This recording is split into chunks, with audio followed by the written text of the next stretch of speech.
So today I got Tuva.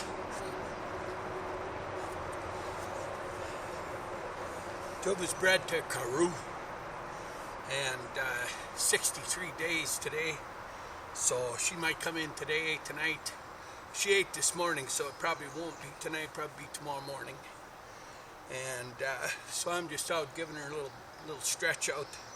I like to keep her limber and keep her moving, keep her agile, just stretch her out and let her have a little relaxation just on her own with nobody around. So she'll have her pups here probably tomorrow night, and I'm really excited about this litter. This Tuva's a phenomenal dog, just phenomenal. But as a preservation breeder, it's a big deal for me, this litter, because I'm probably the only breeder alive that would have taken this long to get this litter. Most would have quit. Tuva is hard to get bred. She's had 2 litters, but she missed like 4 cycles in a row. Couldn't get a litter out of all the males that I put her with. For whatever reason, she didn't want to breed, and that's okay. That's just was something not right. Now, as a preservation breeder, what I try to do is keep genetics, keep all the good genetics. And lots of guys, lots of breeders will say, well, if they can't catch, they shouldn't be kept. Well, there's good and bad to that whole concept. Now, if there was a genetic store somewhere that I could just go get more genetics, then for sure, that theory works, right? But when you have a finite amount of genetics, and every time you take a female out of the loop, that pool shrinks, then of course that's not a good theory, right? And breeders for the last 80 years, specifically the last 80, have been shortening up the gene pool like crazy, because they subscribe to that concept. Oh, well, she doesn't breed, don't breed her. She breeds, obviously. She just didn't like the males, right? And she breeds. Put the right male in there, she'll catch.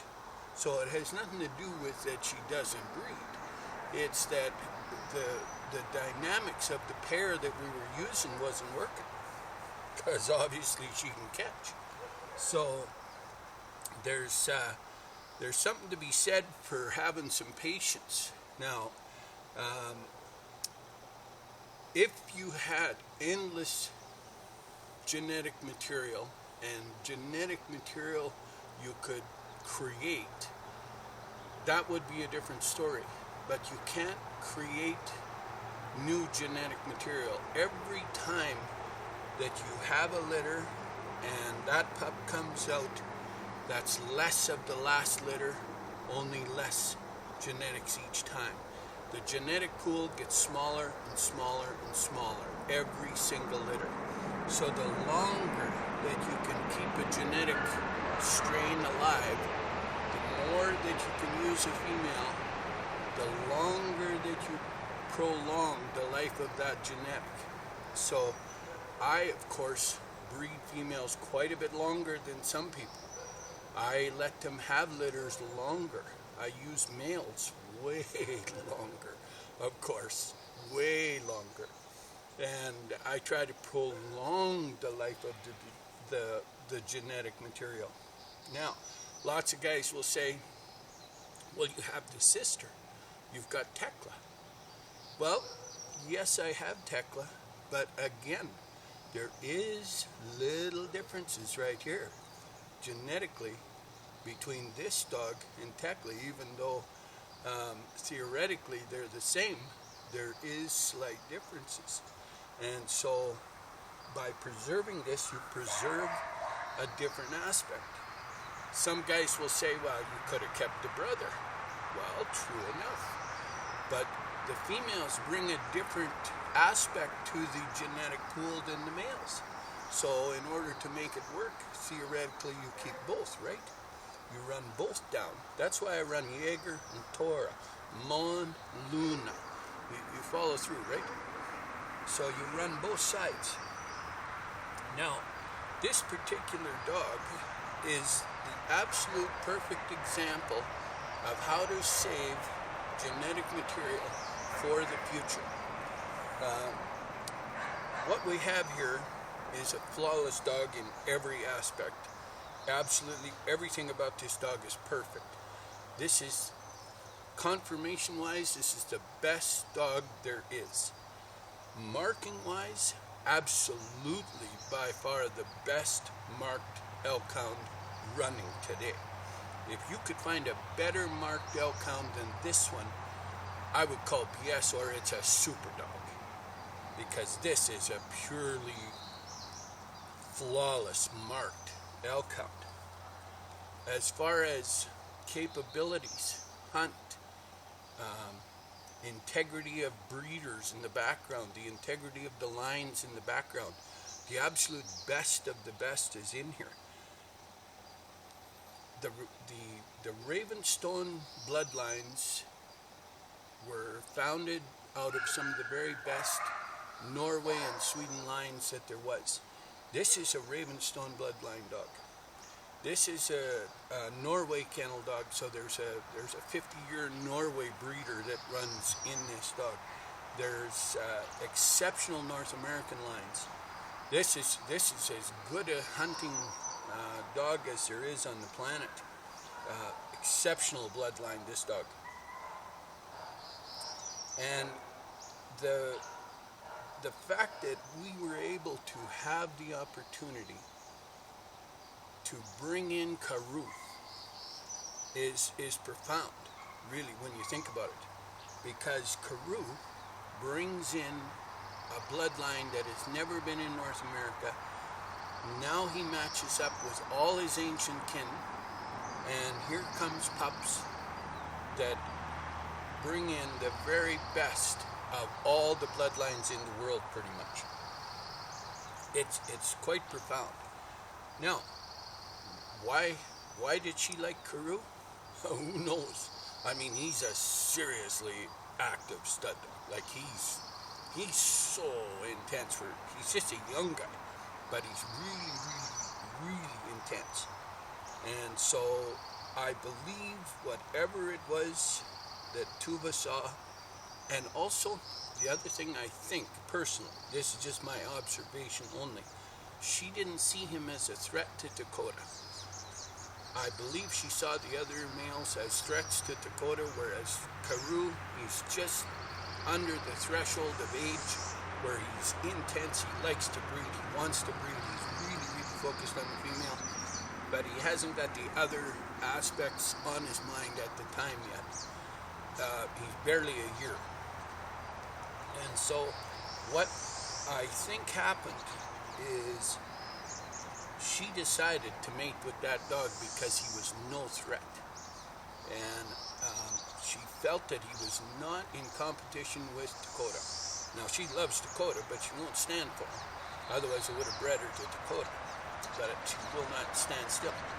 And I can't hold a female for Dakota because he won't work when I'm in there. He'll just wait till I leave.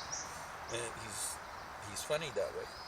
But Karu, you see, I can just turn him in and he'll stay with Tuva. So he just stayed with her, and they had lots of hookups, and she's happy. So whatever it was, just that little thing about Karu, that's what caused it. Now, maybe it was something different. Maybe there was just some timing issues. Maybe who knows with the other males. I give lots of the other males tries. All fantastic males, all proven breeders, but couldn't get a mating. So not sure what happened there, but it doesn't matter. I even tried AI on this. Couldn't get that to work either. So I spent a fair bit of money trying to get this dog bred. But I'll tell you what, she's all worth it. I'll tell you, this is pretty good. So yeah, I know she hasn't got a big belly, and she hasn't got... Letta! You settle down. No, Letta is just coming into heat. And believe this, Sage is coming over today. Now, the sister, actually two sisters of Tuva are Tika and Kai. Tika and Kai have the same father as Tuva. I kept a female out of Kai named Letta, and we kept two females out of Tika, Sage and Willow. They're over with Wendy with Tika. Sage is now cycling right now. Believe it, that Letta's cycling right now. They're miles apart. There's no way they sent each other anything. But how does the universe work in females that both out of Tora, both out of me, and Tora's out of Mia? Mia was so prolific, she would cycle to the day at 6 months, just boom, boom, boom. She had litters on the ground 6 months to the day. And come down to Tora, absolutely just dead on cycle. Tika and Kai dead on cycle. And now here's Letta and here's Sage, dead on cycle. Can you believe it, eh? Now that's a fertile lineage, and that's all that stems down through Tuva as well. So it's very, very good, good line, that line.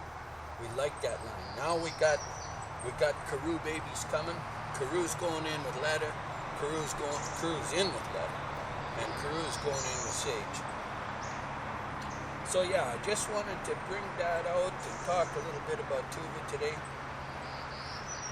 What a loyal dog. Fabulous dog. And she's going to have some wonderful pups. She has absolutely great dogs. Her boys, there's Indiana and Loki, Torleaf, Norris, her daughter Artemis. Just really, really great dogs. So we're excited about this litter coming up. So I wanted to take and give her a little stretch today, walk her around a little bit, and just let her stretch out.